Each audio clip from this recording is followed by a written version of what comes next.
अजित पवार यांच्या भाषणादरम्यान जोरदार घोषणाबाजी करण्यात आली आहे। एक मराठा लाख मराठा ही घोषणा देण्यात आलेली आहे। नजीकच्या बाजार समितीच्या कार्यालयातून या घोषणा देण्यात आल्या। पोलीस येण्यापूर्वीच या घोषणा देणारे जे व्यक्ती होते ते फरार झालेले आहेत। नाशिकच्या लासलगावमध्ये हा सर्व प्रकार आता घडलेला आहे।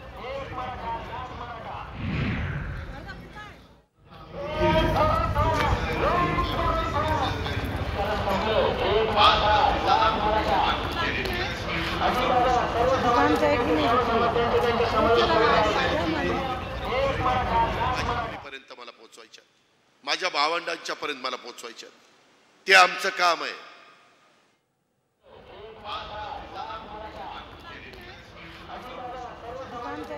अधिकची अपडेट घेऊयात आमचे प्रतिनिधी अभिजित सुनावणे यांच्याकडून। अभिजित, नेमकं काय घडलं अजितदादांच्या भाषणादरम्यान सविस्तर?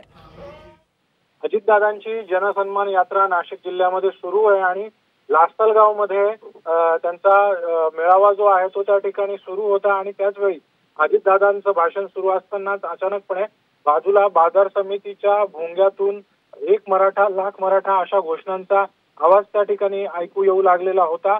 त्यामुळे काही काळात गोंधळाचं वातावरण जे आहे ते या ठिकाणी निर्माण झालं। निश्चितच धन्यवाद अभिजित दिलेल्या सर्व सविस्तर माहितीसाठी।